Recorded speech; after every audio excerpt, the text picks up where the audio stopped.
The small town of Glenmere had always been quiet, the kind of place where nothing exciting ever happened. Nestled between forested hills and empty fields, it was the sort of town you passed through without noticing. But lately, something felt off. It started with the rats. Martha Ellison, a widow who lived on the edge of town, was the first to complain. She called the Exterminator one chilly October morning, saying she could hear scratching inside her walls. "They don't sound right," she whispered into the phone. "They're heavy and fast, and they whisper." The man on the other end laughed. "Whispering rats? You sure you're not just hearing the pipes, ma'am?" "I know what I heard," she insisted, but the Exterminator never showed. He went missing the very next day. His truck was found parked outside an abandoned chemical plant about 4 miles out of town. The door was wide open. The seat was clawed to shreds. There was blood, too much blood for someone to still be alive. And no one ever saw him again. 3 weeks later, the entire town was on edge. Pets disappeared. Barns were found ransacked. One morning, a group of children playing hide-and-seek stumbled upon something in the school basement, a mangled corpse of a large cat, torn apart by something with teeth far too big for a normal rat. Principal Harrow closed off the basement, said it was just a wild animal. But the janitor, old Gary, wouldn't go near the place anymore. "They ain't normal rats," he muttered over his whiskey at the bar. "I saw one, big as a dog, black fur, patches of it missing. Eyes, too many eyes. And its face, it wasn't right, looked almost human." The bartender told him to go home, and the rest of the town tried to forget. But things kept getting worse. Jacob Reed, a teenage loner and amateur photographer, became obsessed. He started leaving cheese and bits of meat in his basement, then set up motion sensor cameras to catch whatever came.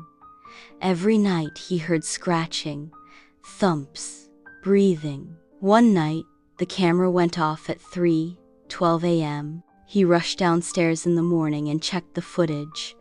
At first it was just static, then the screen flickered, showing a blurry figure dart across the frame. It was no rat. It stood on its hind legs.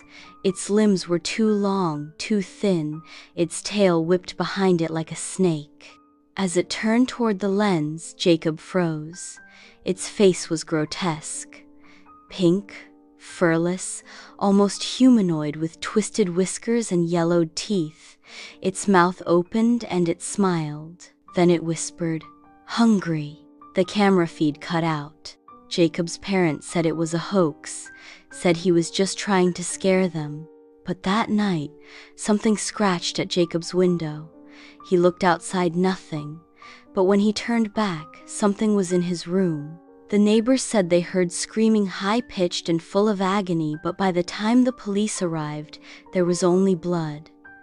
Jacob's body was never found, only deep claw marks along the walls, and a trail of pink, rodent-like footprints leading into the woods. The town descended into chaos after that. Curfews were set. Search parties roamed the forests. But the mutated things, whatever they were, had grown bold. One by one, people vanished. And those who remained claimed to hear voices at night. Not normal voices, but whispers coming from inside the walls. "Feed us. Come play. We were human once."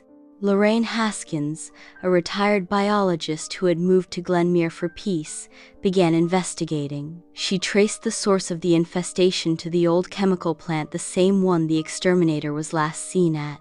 It had been shut down decades ago after a failed experiment in gene editing and biological testing. "No one ever cleaned it up," she told the mayor. "They left the toxins, the waste, and the test subjects. The company behind it had long since gone bankrupt. No records remained, but Lorraine knew what she was dealing with now. "They're not rats," she said. "They were rats, then they were something more. Spliced, mutated, maybe even crossed with human DNA. Whatever was tested there, it's still alive, and it's breeding. No one believed her, until the mayor's daughter was taken. The final straw came during the Glenmere Harvest Festival. It was the town's last attempt at normalcy. Children in costumes, pie-eating contests, fireworks. But as the sun set, the walls of the town hall began to shake. Something was inside them, dozens of somethings. Then the lights went out. Screams followed. People were dragged into the shadows, pulled through cracks in the wall. Eyes stared from the darkness, glowing red and full of hunger. The town was never the same again. It's been 10 years now. Glenmere is gone, officially listed as abandoned due to chemical contamination. The land is quarantined. The roads are sealed off. No one goes near it anymore.